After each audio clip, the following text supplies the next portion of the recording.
So before we do this tantric inspired practice, there's still some range of, I still want to start to talk about the scope of Tantra and the vision of Tantra.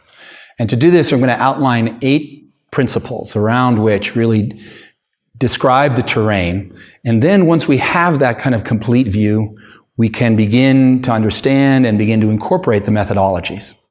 So the first thing really is to talk about its ultimate aim. The ultimate aim of Tantra kind of is threefold. The first is boga. We've talked about that before. That's actually a term which we can describe as fulfillment. It means having joy in life. The second, apavarga, or it's sometimes called moksha, and this is the idea of freedom. And the final, bhukti. I'll go ahead and outline these 8 principles, and in fact, you can even follow in the PDF, or don't worry, they're in your manual. So let's work with these one by one together, and then I'll go through each one in detail.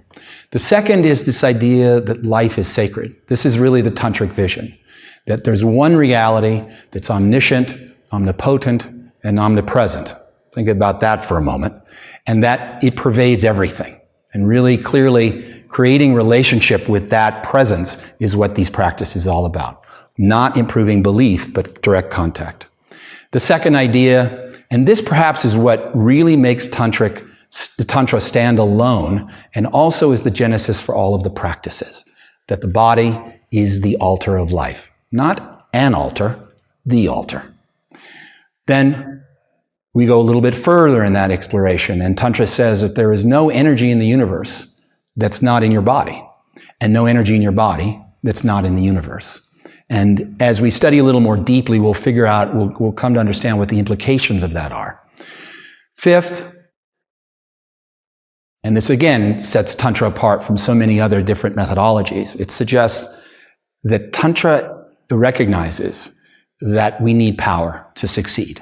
We need power to unlock our potential. And this is why Tantra is actually called Shakti sadhana. It means the practice sadhana that gives rise to Shakti, power or capacity. And then along this line now, how we begin to accomplish these different aims is the next principle or the next tenet. And this is the idea that energy follows thought. Where I put my mind, energy follows there. And we can think of this both in, we'll say it in good context as well as bad context, but that's really not what the tantric vision is about. It's about simply recognizing that we can move energy through our focus. And number 8 is that we need a teacher. I'll give you reasons why, and it's really not, this is not a notion that's propagated to collect students.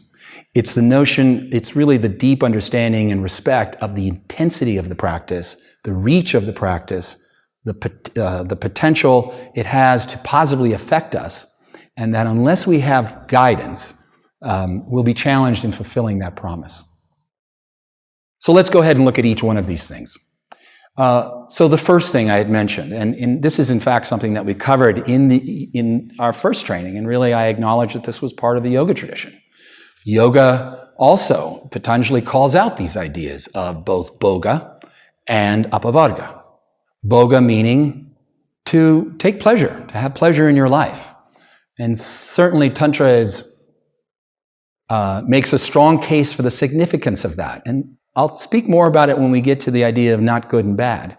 But a lot of students, particularly serious students who've done various Eastern contemplative studies, begin to consider a kind of either-or, life and either-or thing, where either you're reaching the truth, which is beyond thought, and it's deep in the well of spirit, or you're kind of dipping into this really murky water of desire in the world. Well, Tantra doesn't in any way subscribe to that notion. In fact, says that pleasure, or your pursuit of pleasure, when it rises out of clarity and discernment, is actually the key to your growth and development. And if you think about it, it makes perfect sense.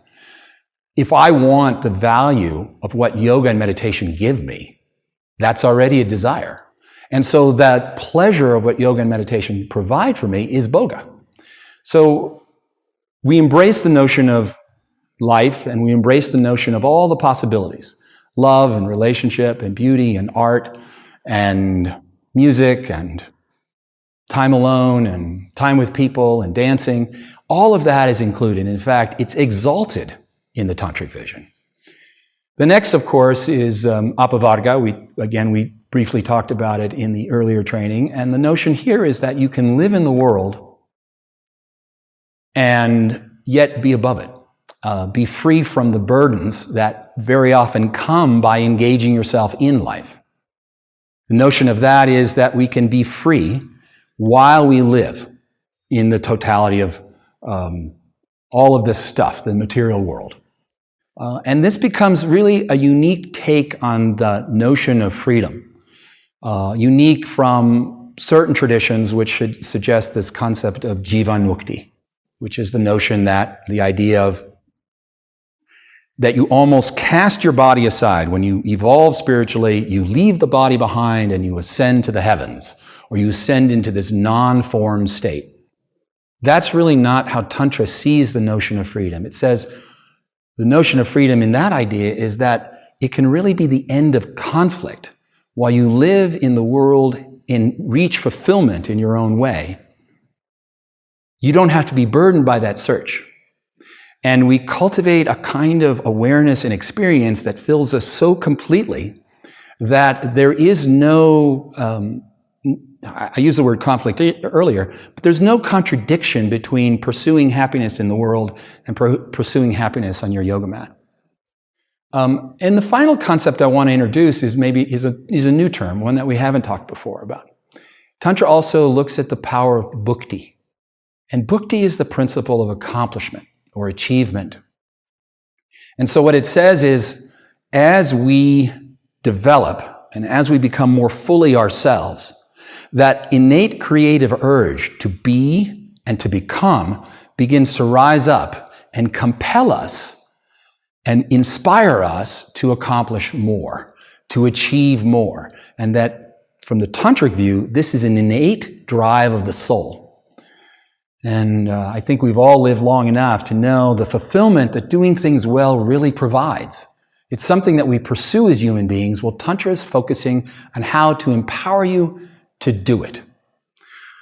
The bottom line is, since everything is sacred, Tantra doesn't make these significant distinctions between the material, the mental, the spiritual. It really looks at this kind of weaving together of all these ideas.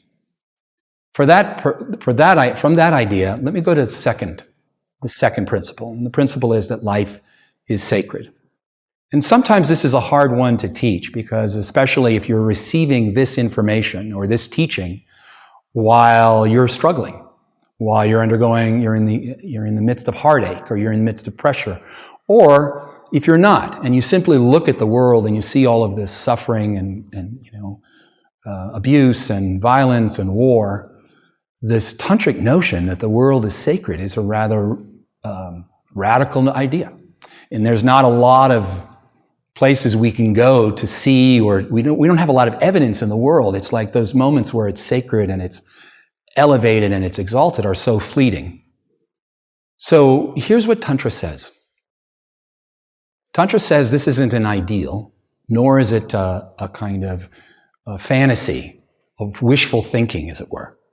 But rather that when we can get to the essence of reality, when we can experience the highest truth, we interface with this omniscience, omnipotence, and omnipresence, this all-pervading, all-powerful, all-knowing reality that has no second to it. It can't be divided. It pervades and informs everything. It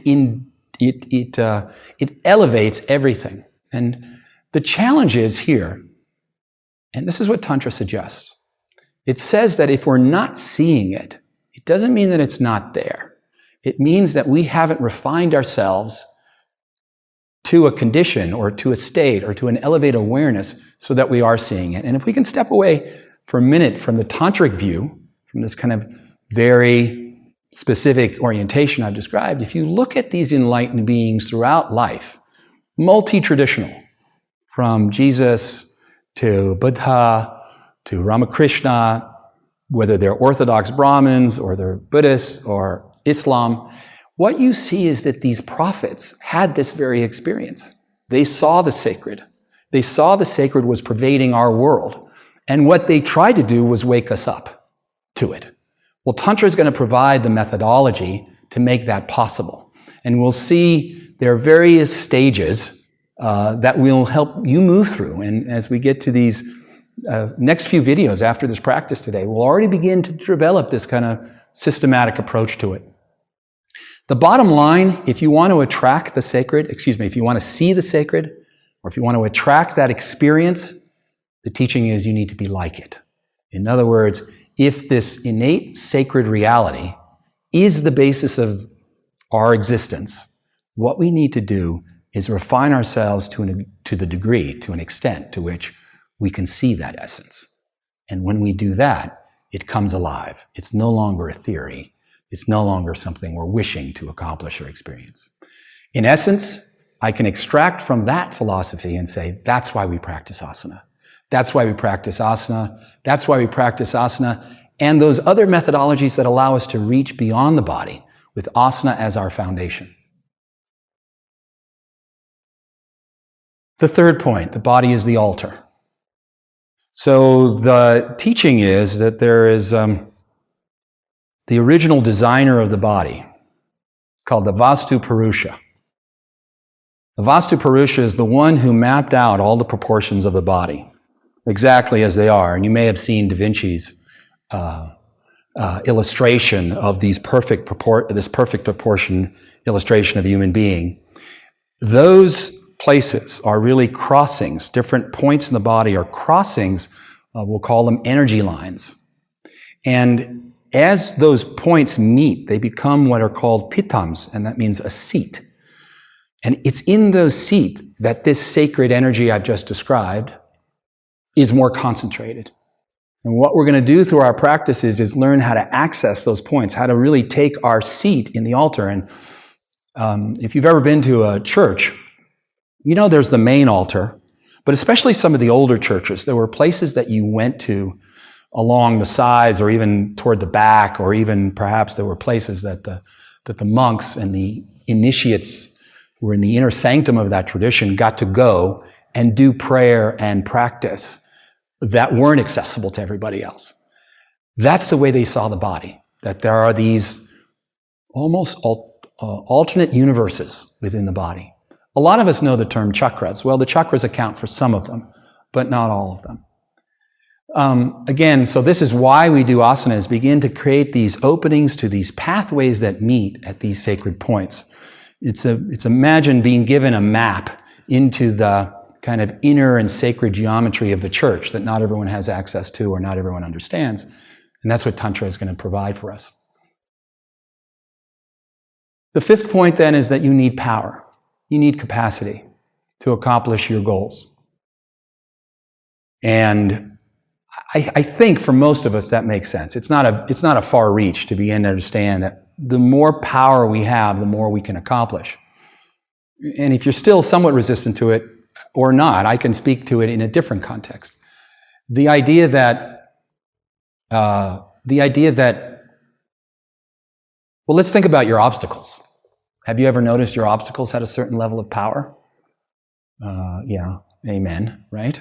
You've experienced the notion that you've wanted to change course in life, or you've wanted to accomplish something, and there was inherent resistance, whether it was internal or external. So certainly our obstacles have power. And anything we really hope to accomplish of deep and profound meaning there's some inherent resistance to it. The more power you collect, the more power you bring to bear, the more successful you can be. And so this is a really critical and fundamental tenet in the Tantric vision, which says we're in the process of collecting power. In the early stages, again, I'm going to outline this in the systematic approach. In the early stages, we're really cultivating the ability to hold that power. But as we progress and we become more balanced and more clear, then we become more capable of becoming this pranic container, as it were, okay? So I think that's the main idea, is that we want to cultivate power. And, just a side note on this, by the way, is, I think we've done ourselves a little bit of a disservice in the modern age where we've said that enlightenment's easy. It wasn't easy for Buddha. I mean, poor guy had to meditate. He fasted and struggled for decades, and then he makes this commitment. It takes him 49 days of straight meditation, and all he has is a tiny little bowl of rice for those 49 days. And even that was a journey. Even that was an arduous process. So we do ourselves a disservice if we fundamentally believe that enlightenment, reaching self-realization is easy. There's obstacles to that path. So the more power we cultivate, whether it's aimed at an external goal or an internal goal, power is your ally, provided you've created the right balance and preparation for it. The next principle I outlined earlier, which is the energy follows thought. So now it's a little bit of a technical idea, but let's just kind of make it somewhat simple. The idea and the illustration we'll use is the idea of two fish. And one is the fish of prana, or energy, and the other is the fish of the mind. And the notion is that they follow each other. Now, when we're moving through the world, it's generally the mind leading the prana. So the mind fish is leading the prana fish. And when you think, let's say you have fearful thoughts, or let's say you have loving thoughts, let's say you have exalted experience, all of those variations in the modifications of thought shape energy accordingly. And the challenge is that the mind is a kind of slippery fish. That it doesn't always do what we'd like it to do. As a result, our energy is often being shaped in ways that are less than ideal. So the teaching is that can we seize the fish of prana? Because if we seize the fish of prana, the mind will follow. In other words, as I begin to reshape energy, my mind reflects those changes. I'll go into this in more detail later, but let's just make this just a quick example. Let's just say I have heartache, for example. So there's emotional, mental symptomology of heartache. But there's also a pranic symptom of heartache. And again, I'm doing an oversimplification, but what we could say is there's not enough prana in the heart. Now, let's say I don't change anything in my life, but I get more prana into my heart. What will happen is the heart gets more and more full of prana, the mind will start to change. So what we want to do is understand this notion of both energy follows thought, but thought follows energy as well. Change your energy, and you'll change the way you think. And so one of the main features, what distinguishes prana, is the idea of we are trying to control and gather energy. A term we'll use over and over and over again, prana dharana, collecting, gathering, holding energy. Just a couple more here. We're almost done. So these last pieces. There's no good or bad. Tantra suggests there's no good or bad. You have to step back a little bit from your subjective view of what that might mean and understand that the sages who saw this essential landscape of spirit and nature, they saw this one undifferentiated reality that they actually described as beautiful and auspicious and radiance, resplendence. And then they saw creation rising out of that resplendence. And they really were unprepared, unwilling to divide this creation, this materialization of spirit, and say that's good and that's not good. That's godly and that's not godly.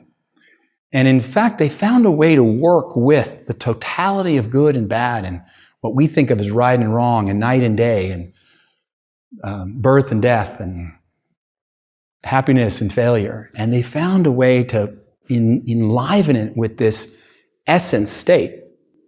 They found a way to kind of feel the sacredness of life in this totality. That's step one of this no good or bad thing. But the second part of it means that this opened up the universe to them about what we could practice, what we could utilize to grow and overcome our limitations. In other words, they could use the body, which is frowned upon in many religions, right? In many spiritual traditions. They could look at Ayurveda, foods, they could look at herbs. I'm not talking about psychogenics or hallucinogenic herbs. I'm talking about healing herbs. They could combine that with practice, certain herbs with mantras, etc., for example, or chanting, or ritual. Or we could look at using sound in asana practice. This diversity of saying it's all good if it helps and is positive, if it allows us to grow and allows us to overcome our limits. So as a result, Tantra says, as long as what you utilize to facilitate your growth doesn't harm anyone, it doesn't harm you, and it helps you overcome your limits, it's legitimate for Tantric practice. And for our uses, though, it's mostly about the body. Okay. And, the result of all of this means that we are consciously attempting to end this apparent division between spiritual and material. Tear down that wall between our worldly life and our spiritual life. Okay, last piece, and let me see if I can wrap this up and give you some sense of what it's all about. Why we need a teacher. Where do I start? This should be a whole section into itself, but in short, the notion of it is this. It's very hard to see ourselves. It's very hard to know exactly what we need. If we go back to the initial point I made about the reach and the orientation of Tantra, which was freedom, delight, and capacity or achievement in life, what it suggests is that the real demarcation for yoga is becoming more joyful, becoming less fearful, and becoming more accomplished. If you meet someone like that, who radiates that light and that power and capacity, and they're practicing Tantra, you can say this is a legitimate practitioner. But given that we're working with powerful methodologies, given that the techniques themselves are really only available as you become prepared for them, you really need someone, one, to see you and to dispense the right methodology at the right time. Okay, so the last one, number 8. And I'm going to try and capsulize a lot of information or critical information. And so the question is, why do you need a teacher? Well, there's a lot of reasons. First, I've tried to paint the picture of the vast reach of Tantric practice. And I've emphasized the power element of it as well. So that begins to foreshadow some ideas. The first thing is, we don't want to start over. I mean, these sages have done so much work, had so much time, and by the way, with a much more powerful capacity for concentration than you and I have. This age is just not very well suited to either memory or concentration. So imagine they spend decades doing these methodologies and experimenting with them, and they pass off that knowledge to their students, who then spend decades concentrating, practicing, infusing the techniques with their power and their capacity. We just can't come close to what they accomplished. So the value of lineage or the value of tradition just can't be overstated. That transmission of their practices are in the living practice we do today, if it's provided by a teacher who themselves is part of that lineage. So the good news is you don't have to start over, and at the same time, you don't have to kind of figure out what you should be doing. The teacher who's gone far enough has a view of the landscape, has a view of the path, as it were. If we're starting on the path, they know when the right time to practice what methodology, when it is the right time to practice a particular methodology. The interface with the teacher, though, is also an invaluable key to this whole piece, which is the teacher is able to see us. I can tell you so many times in my own life when I had the opportunity to be one-on-one with my teacher that it was as though they could see where I had been, and that was a little intimidating, and see where I was going without me knowing where I was going. And they knew the specific methodology that would bridge those two worlds. And seemingly they had a vision of where I could go in a way that I never would have been able to know. So that's part of the value. Someone who sees us, someone who themselves has been taught to see and who has the power to do it. There's an interesting element too, which I want to suggest, and it's all captured in a single word. It's called kavi. It's actually one of my favorite terms. just because it's touched me so much. And the word itself means whispering wisdom. And what it's referring to is the idea that Tantra is not something we can learn. It's something that we receive. And Kavi, the notion of whispering wisdom, is that the living teaching is transferred through spoken word, not through a book. To illustrate that point, I can tell you that I can think back to a night about 30, almost 35 years ago. My teacher is leading a meditation, and he said something like, in the dark hours of this day, sense quiet surrounding you. And I can tell you that the quality of quiet that he transmitted with his word was a quality of quiet I'd never felt before. And it was like a wave just coming into me. That was a moment of Kavi for me. And so there's that other notion of, yeah, you can look at books. Yes, it's a great supplement to study, but the actual transmission, the receiving and growth that happens through Tantra, through Tantric practice, it's a portal that's opened by a teacher. So that brings us full circle then. All these ideas then, that Tantra is this process that allows us to accelerate, to make our process more complete. It allows us to move beyond our limitations, and then allows us to find more joy, to begin to diminish the fear that we experience on a daily basis, and then to empower us to accomplish more. Depending on your point of view and where you've been schooled, there is either no difference between yoga, the yoga tradition and the tantric tradition, or there's a lot of difference. But if we wanted to kind of create at least a little bit of paradigm for you to understand what that distinction might be, I'm going to say that the goal of yoga is to remove separateness. And the goal of Tantra teaches us how to cultivate and intensify our connection to oneness. Yoga is the end of separation, and Tantra is the exaltation of oneness and wholeness. Thus, the whole notion is, the idea is that we're making practice sacred, a seamless part of our whole life, and so that there is nothing that Tantra doesn't reach or impact or transform.